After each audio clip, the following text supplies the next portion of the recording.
Correct me if I'm wrong, but you want to make a small business and you don't know where to start. I'm going to break down exactly how I started my own small business from scratch. I'll walk you through how to create a business plan that actually works, how to price your products so you aren't undercharging or overcharging, and what you need before you even think about launching a website or your brand. Here's the thing though, people have come to me asking for tips on this very thing. There's one huge mistake that I see a lot of them making, and I'll get to that in a minute. Hi, I'm Elizabeth, and I've been running my press and nail business for 5 years now. I've been selling online, and hopefully soon I'm going to try and get into markets.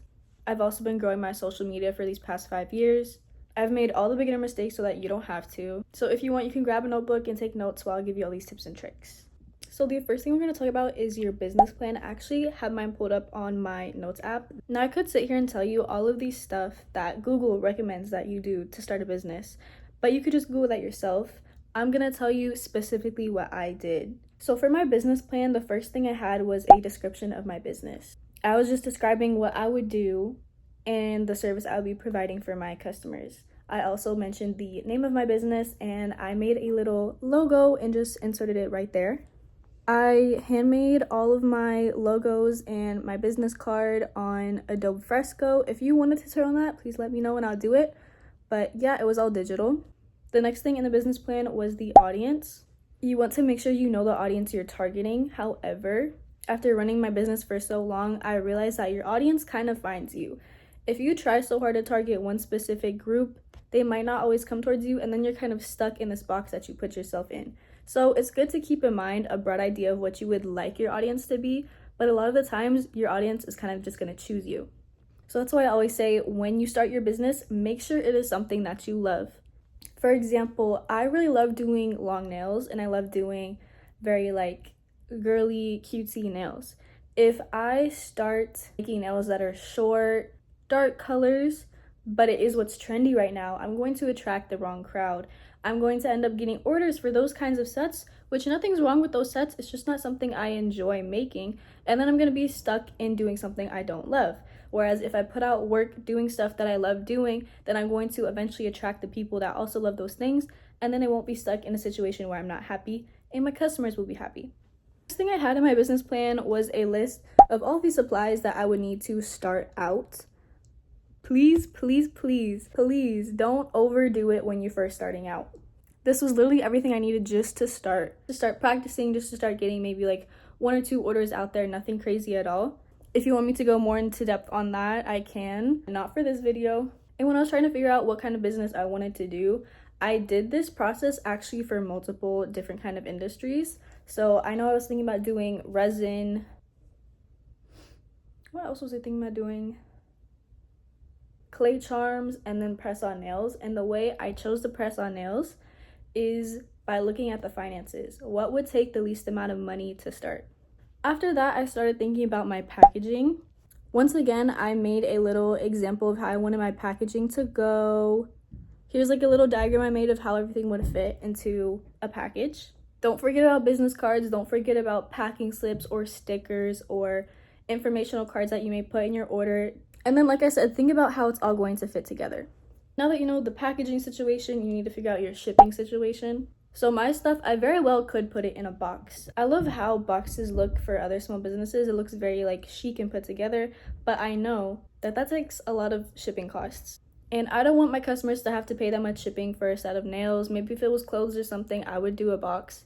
But I wanted to make sure my stuff could fit in a bubble mailer, and it does. You also want to figure out if you're going to push your stuff out internationally or keep it domestic. I offer international shipping, but I have the customer pay for the shipping, because if I were to pay for the shipping, that would leave me with no profit. So these are things that you want to make sure you're thinking about. Then this isn't really part of a business plan kind of thing, but it's just some other stuff I was thinking about while I was brainstorming. I started thinking about promotion ideas, so I was just thinking of different ways I could promote my stuff and different sales I could do. I also mentioned wanting a website, so you want to include in your business plan the form that you're going to sell your products at. This could be a physical shop, it could be a market pop-up, or it could be online like me. In this little section of my business plan, I just mentioned the goals I kind of had with my website and what I wanted it to include. And then lastly, I just kind of added examples of potential designs I could do for my nails. Since at this point I had no products to work on, I could only brainstorm ideas. So now that we have the business plan figured out, let's talk about pricing. When you're thinking about this kind of stuff, you want to be brutally honest with yourself. Me personally, I really wanted to provide a cheaper option for my customers because I grew up kind of on the poorer side, and I wanted my customers to be able to have this luxury without worrying about paying for it. However, starting out when I did this, I realized that I was really undercharging myself, and I still probably kind of am. When considering costs, there's 3 things you want to think about: quality, time, and demand. So this is where the brutally honest part comes in. If your products aren't quality, if they're handmade and they look handmade, if they're manufactured but there's some defects and the quality isn't all there, you cannot be out there charging a leg and an arm for bad quality. The second aspect would be time. You want to think about your job as you're getting an hourly rate. For mine, it's not an hourly rate. I'm paid for each individual set that a client purchases. So a lot of the times it is hard, or I forget to think of my work as an hourly rate to see how much I'm actually getting paid. So for example, I had a recent set. It took probably over 10 hours and she paid $75, and I think I got maybe about $70 in profit or less. That's not including the extra charms and stuff I had to buy for her set. So in reality, I probably made 30 bucks in profit, but we're gonna pretend I made 70. If I made 70 bucks in profit and it took me 10 hours to make the set, I was only making $7 per hour, which is, in my state, which is Georgia, below minimum wage. So that's not really great. So thinking about it as an hourly rate is a really good way to make sure you're not underselling and kind of keep yourself in check. However, you don't want to overpay. Like I just mentioned, you want to make sure your stuff is quality.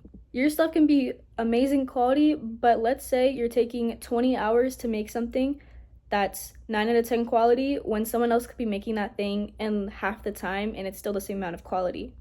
In that case, you might be overcharging because you want to make sure you have enough hourly pay, but that same product could be produced for less money and made in less time.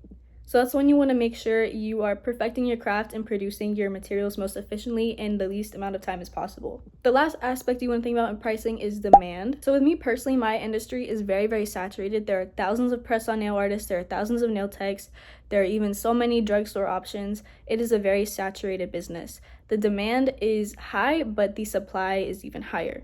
You can start getting more flexible with charging more for your work if you truly bring something new to the table.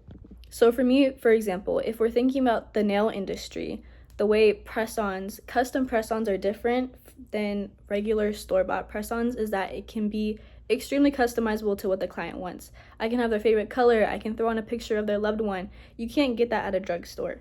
Just make sure your work truly stands out and is worth the money that you're charging for it. This is also why I said you want to be brutally honest. And if you don't think that your product is truly different than anybody else's, you might want to think about offering a different product. Okay, now that we have the pricing out of the way, we're going to talk about how you're going to sell this product. What format is it going to be? Is it going to be in person in a shop? Is it going to be in person at a pop-up market? Is it going to be online? Since mine has been solely online so far, I'm just going to talk about what I did for mine. The first thing I did was research a bunch of hosts that offer websites that I could use.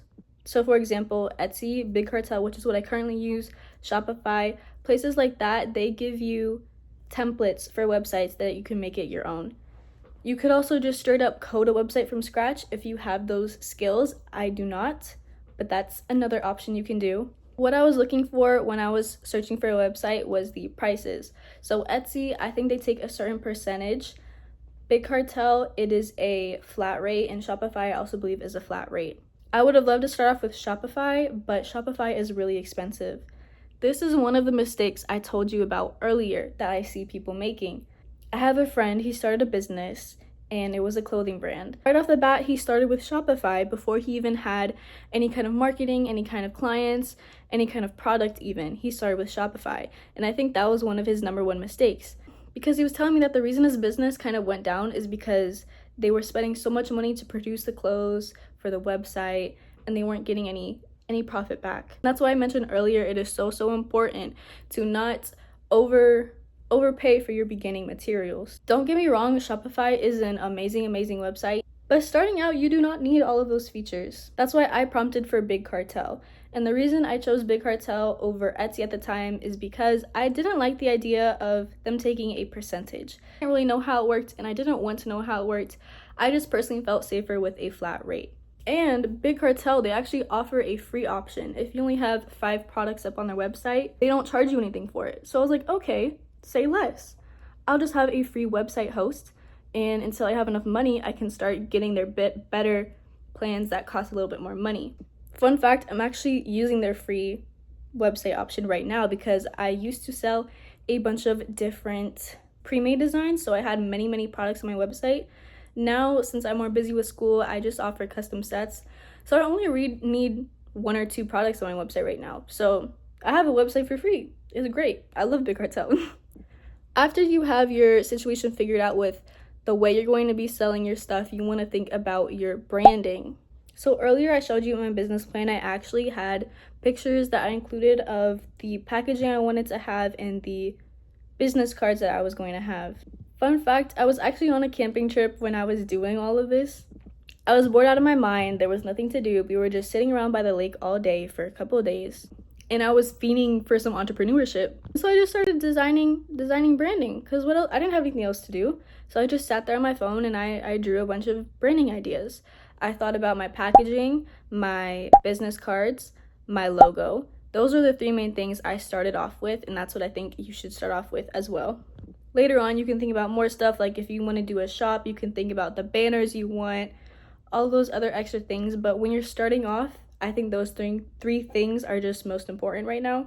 And then lastly, social media, otherwise known as marketing. Another huge mistake my friend made when he first started his business is he was paying Facebook and all these other social medias to make advertisements for him. Before I even had products, before I even had any supplies, I was posting on social media about my soon-to-be business. I would record time lapses of me designing my business card and logo, and I would upload that. And the reason I did this is because I wanted to start building a following, so by the time I did have my products, I did have my supplies, I already had people there waiting for me. And I have never used those Facebook ads, Instagram ads. I've never paid any company to do an ad for me because I have been building up my following since day 1. That is my advertisement. I advertise myself. And the number 1 tip for advertising your brand online on social media is record everything, be extremely consistent. You never know what's gonna go viral. It could be a very mundane task. You could just show yourself organizing your desk, writing out labels for your orders, packing orders, making the orders, giving tips like this about your business. Literally record everything and post it on a daily basis if possible. If not, get on a schedule and make sure you stay consistent. There's so many people who have come to me and been like, I want to start a business. I'm going to start a business. And then you see what they're doing and they're not doing anything. So if you follow these steps in the beginning, I think there's a very, very good chance that your business will succeed. Just stick through it and be consistent and you're going to do great.